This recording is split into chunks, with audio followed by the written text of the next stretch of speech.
Voltamos com o Corolão, então. Hoje vamos falar com um vídeo sobre pontos positivos, porque eu fiz vídeo de pontos negativos do carro porque eu não tô gostando. Mas não é bem assim, só assistir o vídeo até o final que dá pra entender. Mas tem gente que tem dificuldade pra entender o básico, né, fazer o quê. Mas vamos lá, vamos falar os pontos positivos desse carro aqui, então. Pra mim, primeiro ponto, decisão de escolha dele foi a parte de segurança, tá? Plataforma da Toyota TNGA, plataforma muito boa, 5 estrelas no Latin NCAP, o último teste de colisão dele. Latin NCAP é uma empresa independente que faz teste, né? Eu sei que tem muitos brasileiros aí, jornalistas, que não gostam muito, que falam que o Latin NCAP é parcial, que favorece montadora X ou Y, mas enfim, é a única empresa que a gente tem pra poder confiar com os carros da América Latina aqui. Então pra mim é a primeira opção que eu olho. Se não for 5 estrelas no teste de colisão, eu não compro. Claro, falando de carros nessa categoria de preço, né? Tô falando de carros de categoria, carros usados, carros mais baratos, enfim. Agora numa plataforma um carro de plataforma de 150 mil reais, tu não pode exigir menos do que 5 estrelas, né? Então esse foi o ponto de partida. Vamos passar esses caras aqui porque eles resolveram sentar na esquerda.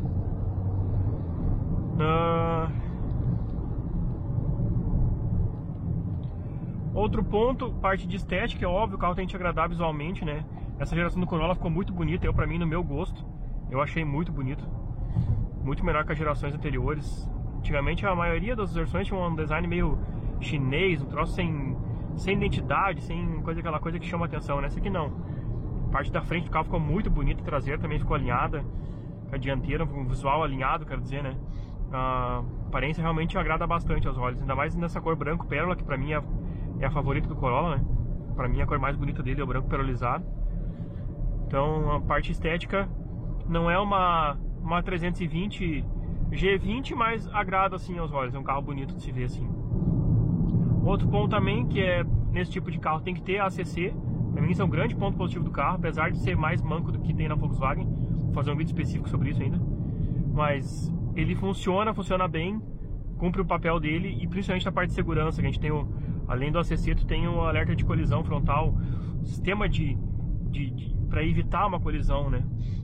O radar na frente, o mesmo radar que é usado para o ACC, em caso de emergência, se tiver um carro na tua frente frenando muito forte, ele vai inclusive parar o carro, se for o caso, né?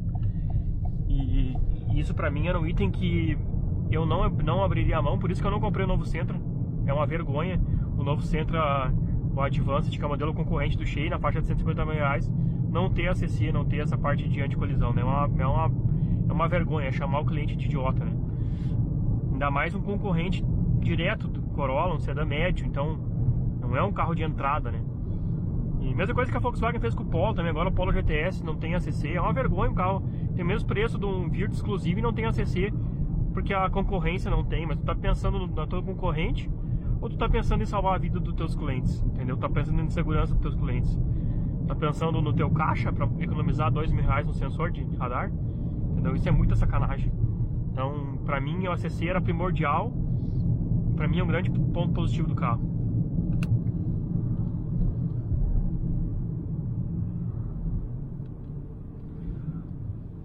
Outra situação também do Corolla, ponto positivo, acabamento, né? O acabamento do carro é muito bom. A gente tem parte macia em cima aqui, borracha, nas portas, tudo soft touch. Fechamento de portas, tu nota, principalmente pra... Agora eu saindo do Nivus pro Corolla, então o Nivus o Nivus é um Polo grande, né? Basicamente, plataforma igual também, mas eu digo acabamento é igual ao de um Polo, né? E aqui não, você tem um acabamento bem melhor, fechamento de porta, já nota que é um fechamento diferente. Tem alguns pecados, tem, mas de forma geral o carro é muito bem acabado. A gente tem carpete nas caixas de roda traseira, uma coisa que eu só via no GTI, por exemplo. Então ele tem, tu vê que tem um pouco de esmero, um pouco não, tem um esmero consideravelmente melhor do que a Volkswagen emprega na linha deles. Eu gosto muito de comentar com o Volkswagen, pessoal, tu tá comparando o Corolla com o Volkswagen. Não, eu gosto de comentar os carros que eu tive experiência já. Então minha última experiência foi com o Volkswagen, é bom pra vocês terem uma noção, porque hoje o Nivus custa a mesma coisa que o Corolla praticamente. Então a parte de acabamento desse carro é muito bom. Então, o freio de mão, o acionamento do freio de mão é bom. A parte de volante, couro que é posto nesse volante, eu sei que tem gente que tá reclamando que o couro tem um desgaste prematuro. Eu vi pessoas reclamando, mas pode ser até da mão da pessoa, né? Tem a mão um pouco mais ácida, literalmente, né? Mas o couro ao toque, eu falo do ao toque do couro, é muito gostoso, tem uma qualidade muito boa. Tu passa a mão, tu sente que é uma coisa que foi dada uma atenção especial, sabe? Não é aquele couro vagabundo, não é aquele sentimento de tu estar dirigindo com plástico na tua mão, sabe? Então é um grande ponto positivo essa parte de acabamento do Corolla. Outro ponto positivo também é a suspensão traseira multilink. Isso te traz mais segurança, te traz mais conforto em determinadas situações. Tu tá numa curva com um piso irregular, tem uma roda trabalhando em um tipo de piso, a outra trabalhando no outro, tem um conforto dentro do carro maior numa suspensão multilink. Além da segurança, é claro.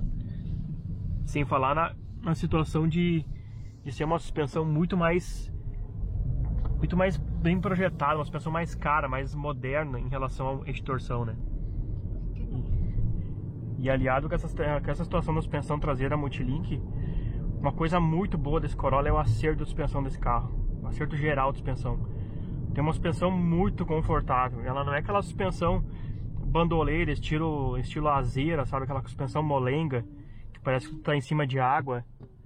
Ela tem uma suspensão que ela é confortável, mas ao mesmo tempo tu tem um controle sobre o carro, tu sente o que está acontecendo, sabe? Tu tem aquela suspensão que te responde legal, tu consegue entrar um pouco mais forte numa curva e tu tem uma resposta legal do carro. Claro que isso aqui não é um Golf GTI, né, galera? Pra quem não sabe, eu também fiz dono de Golf GTI. Pra acerto de suspensão do Golf GTI, acho que é o melhor carro já feito da Volkswagen no Brasil, né? Mas o GTI realmente é um carro voltado para esportividade. Acerto de suspensão e volante do GTI não existe igual. Nem uma 320 dos carros normais, tô falando de Porsche, né? Mas dos carros normais, nem uma 320 chega perto do que um Golf GTI te entrega, né?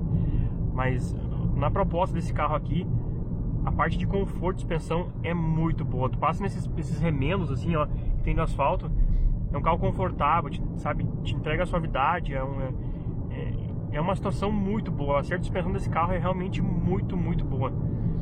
A Toyota acertou em cheio. Ao mesmo tempo que tu tem uma suspensão que tu consegue dar uma brincadinha de leve, ele ainda é muito confortável. Então pra mim esse é um grande ponto positivo do carro, que te dá um prazer de rodar, sabe? É um carro que tu sente um prazer muito bom de rodar com ele em pisos irregulares, em estrada, em alta, ele anda bem. É um carro que não fica... Tu não sente o carro solto, sabe? É um carro que realmente ele fica pregado no chão e ao mesmo tempo é confortável. A gente tem também farol alto automático nesse carro, tem um botãozinho do lado aqui, que tu consegue acionar ele. Empurra a alavanca da esquerda aqui, ó, pra frente, tu tem o farol alto automático funcionando à noite. Funciona bem, não é nada assim excepcional, mas é bastante útil quando tu pega uma região de serra que tem pouca iluminação, né? Uma região de serra sem ter postes nem nada, então ajuda bastante, porque não fica toda hora ali batendo a mão no farol alto, baixo, né? Esse aqui ajuda bastante pra gente ter um pouco mais de conforto, né, quando tu vai rodar à noite, né? Um outro ponto que é meio polêmico desse carro, né, ainda mais pra quem é fã de carro com um pouco mais de tocada, né, é o CVT, né? O pessoal reclama muito do CVT. Eu também era um ferrenho reclamão de CVT, mas depois de tu ter o Corolla, tu muda de ideia, assim, sabe? Esse carro aqui já tem um CVT um pouco mais moderno, a gente tem primeira marcha engrenada, como vocês sabem, depois que entram as polias, né? E apesar de ter esse funcionamento que às vezes é meio berrão, que tu vai pisar a fundo, deixa eu ver se eu consigo mostrar pra vocês agora aqui, ó. Escutaram? Ele tem esse ruído quando tu pisa a fundo no acelerador, mas numa condução normal, tipo, eu tô aqui no trânsito, tem um carro na frente, não tô andando que nem um psicopata, não, sabe, andando normal, andando numa condução normal, que é o uso proposto pelo Corolla, que é o uso que tu vai fazer 95% do tempo. O CVT funciona muito bem, ele casa muito bem com esse motor. Tu tem um funcionamento muito suave, sabe, tu sente a troca de primeira marcha para segunda, dá para sentir sim. Em alguns momentos é até um pouco ríspida, tu consegue sentir ela de forma mais ríspida mesmo, a palavra certa, mas na maioria dos momentos é uma troca bem suave também de primeira para segunda, e depois tu não sente mais nada. O carro é simplesmente tu tem com esse conjunto de suspensão, tu tem um carro que parece que ele dá uma flutuadinha no asfalto, sabe? É muito confortável mesmo, um acerto de suspensão casado com esse câmbio muito boa. Então o CVT passou de ser, já passou o tempo do CVT ser uma coisa ruim, E hoje realmente é uma coisa muito boa. Agrega bastante no carro, tu tem uma... Depois que tu passou pra segunda marcha, o carro é praticamente uma polia gigante, então tu não tem... Olha. Depois aparece no negar, não sabe por quê, né? Olha ali, ó. Então é uma coisa realmente muito boa do Corolla, esse casamento do câmbio com o motor. Motor super moderno, injeção direta e indireta, né? Como vocês sabem. Então, a gente tem uma concepção de motor, apesar de ser um motor aspirado ainda, é uma concepção muito moderna, né? A gente tem um motor que consegue ser econômico em estrada e na cidade o consumo é ok, dentro dos parâmetros normais que tu espera no motor com 2 litros, né? Com essa potência. Seguindo então, mais pontos positivos. Chave presencial é um item que pra mim é um mimo muito bem-vindo e muito útil. É muito útil mesmo. Chave presencial é uma coisa que deveria ser padrão em carro, né? Ainda mais nessa faixa de preço, né? Tu poder só botar a mão na maçaneta e abrir, ainda mais que esse Corolla aqui não tem aquele botãozinho que a Volkswagen resolveu colocar agora pra baixar custo, né? Agora tem que apertar um botãozinho na maçaneta. Não, isso aqui é só um sensor do lado de dentro e do lado de fora. Encostou, abriu. Que nem era no meu antigo Nivus, que nem era no meu GTI também. É muito legal, muito prático de usar no dia a dia. Principalmente à noite ou chovendo, enfim, só bota a mão na maçaneta e tá pronto, né? O carro tá aberto, tá fechado, é muito bom isso. E a chave presencial a gente também tem parte de partida de botão, aqui do ladinho, entrou no carro, apertou o botão, né, como é presencial. Também bastante prático tu ter isso na tua mão, né? A parte de ar-condicionado desse carro também é muito boa. Agora tá até um pouquinho sujo, não vou passar a mão que vai blackpeando a arranha. Mas ele tem por padrão, ele deixa sempre no círculo fechado o ar-condicionado, ele não bota o ar pra fora. Mesmo no modo automático, quando ele atinge a temperatura, ele não abre para o ar externo. Tu tem que configurar isso no painel se tu quiser fazer, na central, se tu quiser que ele fique mexendo, alternando nisso. Mas aqui por padrão, ele fica somente com o ar interno e gela muito. O ar desse carro é muito bom. É bem acima do que eu tô acostumado com os carros. Gela muito rápido, gela bem. E é silencioso, é um ar-condicionado que não faz um barulhão. E se tu liga o carro de manhã, na manhã fria, que nem aqui no Rio Grande do Sul, tu bota ele pra 20 graus e tá 5 do lado de fora, ele não vai te botar o ventilador no talo antes do carro esquentar, pra te ter ar frio em ti, sabe? É um ar bem inteligente, cara. No momento que ele tá com uma temperatura de motor ok, que ele consegue jogar ar quente pra dentro do carro, aí ele aumenta a parte de ventilação. Senão ele não aumenta, ele mantém mais baixo o ventilador, é muito legal isso.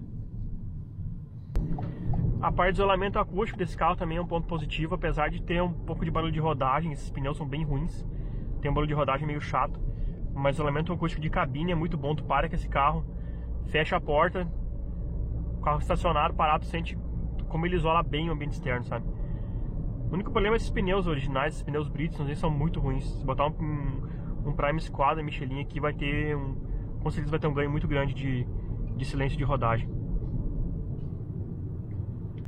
Parte de segurança também, como eu falei no início do vídeo, que pra mim é o mais importante, tem uma plataforma moderna, 5 estrelas, né? Esse carro também tem 7 airbags, isso é uma coisa que é o que se espera nessa categoria de carro, né? Tem airbag frontal, airbag lateral e airbag de cortina.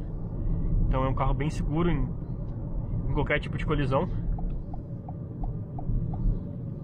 Mas isso não faz mais do que obrigação, né, galera? A gente tá falando de um carro de 5 estrelas, um sedã médio, não se espera menos que tenha 7 airbags, né? Isso aqui não é um compacto, né? Então... Outro grande ponto positivo desse carro são 5 anos de garantia, né? A Toyota dá 5 anos de garantia nesse carro. Isso é pra quem fica bastante tempo com o carro, isso é uma coisa muito boa, né? Tu poder ter tranquilidade de ficar 5 anos com o carro sem se preocupar com nada, né? E também na hora de vender, né? Pode vender esse carro aqui, por exemplo, com 3 anos de uso, tu ainda vai entregar para outra pessoa com 2 anos de garantia ainda. Então isso acaba que esse carro acaba tendo um excelente mercado depois, uma liquidez muito boa, né? O Corolla tem uma liquidez muito boa e a garantia ajuda muito nisso, né? Além da desvalorização também muito baixa, como é um carro bastante procurado no mercado de seminovos aí, tu tem uma desvalorização bem mais baixa do que a média de mercado, né? Então também esse é um grande ponto positivo. A gente sabe que no Brasil tem que valorizar o dinheiro da gente, né? Não é porque carro não é investimento que eu vou pensar em botar meu dinheiro em qualquer lugar, né? Então tu tem que ter um pouquinho de racionalidade também, né? Não dá pra te comprar qualquer tipo de carro. Não vai comprar um carro hoje que tu vai desvalorizar 30% em 2 meses, né? Então tem que ter um pouquinho de bom senso, né? A parte de som desse carro também é muito boa, tá? A parte de som original desse carro é muito boa. Tu tem um mid que ele é um pouco mais fraquinho do que eu tinha no Nivus, por exemplo, mas a parte de tweeter é muito boa desse carro. Para um som original, é claro, né? Vamos comparar com som dedicado instalado aftermarket, que daí é outros 500, né? Mas para um som original de carro, isso aqui tá muito bom, cara. Tem uma qualidade muito boa de tweeter, um palco bem legal de som. Pela proposta do carro, realmente é muito bom. Um outro ponto positivo desse carro, a multimídia que eu critiquei no vídeo de pontos negativos do carro, porque tu tem um visual antigo, um visual meio arcaico, né? Layout de botões, enfim, tudo meio arcaico. Mas tem uma coisa nessa central multimídia que é espetacular: botão físico de volume e mexer em estação. Cara, isso aqui é muito bom. Eu tinha muita saudade disso aqui, porque botão que tu tem que ficar apertando, ou botão que é touch, é muito pior a funcionalidade. Pode ser melhor na estética, pode ser melhor no que quiser. Agora, a parte de funcionalidade, nada supera um botão físico. Tu consegue girar um volume, ó, do volume do 0 por 20 em questão de milésimo de segundo. Então, isso aqui é muito prático, ajuda bastante no dia a dia, né? Tu tá mexendo, tu tá dirigindo aqui, ó, tu não quer tirar a tua visão da estrada, cara, tu vem aqui com o tato da tua mão, tu encosta no botão, tu consegue regular. Não é um touch, tu tem que ficar catando aqui o botãozinho pra apertar, sabe? Muito prático. Além disso, botões diretos, né? Tu tem botão direto pra áudio, menu, tu consegue acessar com um clique só. Então isso também é bem legal nessa central. Apesar de ela ter os pecados dela, existem coisas muito boas aqui. Além do que, isso aqui é uma central Pioneer, né? Então é uma central com uma qualidade sonora melhor do que a média padrão das centrais multimídias de carro, que nem da Volkswagen, né? A Volkswagen Play é muito criticada pela qualidade de áudio, né? Isso aqui já não, como tu tem uma mídia Pioneer, já é uma qualidade de áudio muito boa, entendeu? Isso aqui ajuda bastante na qualidade de som do carro também. Apesar dela ser esse visual meio anos 90, a parte de funcionalidade da central é muito boa, não dá pra reclamar muito não. Então acho que é isso aí, galera. São os pontos positivos que eu tenho pra falar do carro. Certamente esqueci alguma coisa. Pra resumir, tô muito feliz com a compra do carro, não posso me queixar. Agora é o carro com 5.000 km, ó. Tô com ele já há uns 5 meses já. Não me arrependi em nada de ter trocado o Nivus pelo Corolla, muito pelo contrário. Não penso em voltar pro Volkswagen tão cedo. Pra mim, a compra desse carro aqui nessa faixa de 150 mil reais hoje é a melhor compra que existe. Ó, mais um cheio ali, ó. Ou é um híbrido? Acho que é um híbrido aquele ali. Então é um carro hoje na categoria dele com excelente custo-benefício. Um carro muito completo, por tudo que entrega, por todos os pontos positivos que eu falei. Apesar dos pontos negativos que o carro tem, ainda continua sendo a melhor compra desse segmento, dessa faixa de preço. Eu não compraria outro carro hoje nessa faixa de preço. Agora, depois de usar também aí por 5.000 km, eu posso dar uma opinião bem sincera pra vocês. Como vocês sabem que o meu canal é assim, né? Que as opiniões são sempre sinceras. Não tenho rabo preso com ninguém. Depois se mata é minha culpa, né? Mas é isso aí então, galera. Quem gostou, deixa o like, compartilha. Farei mais vídeos ainda falando sobre o consumo específico do carro, sobre a parte do ACC, pra mim, que desse carro é um pouco capada, que incomoda um pouco, mas melhor ter do que não ter nada. É isso aí. Até o próximo vídeo, valeu, fui! Deixa o like, compartilha, abraço!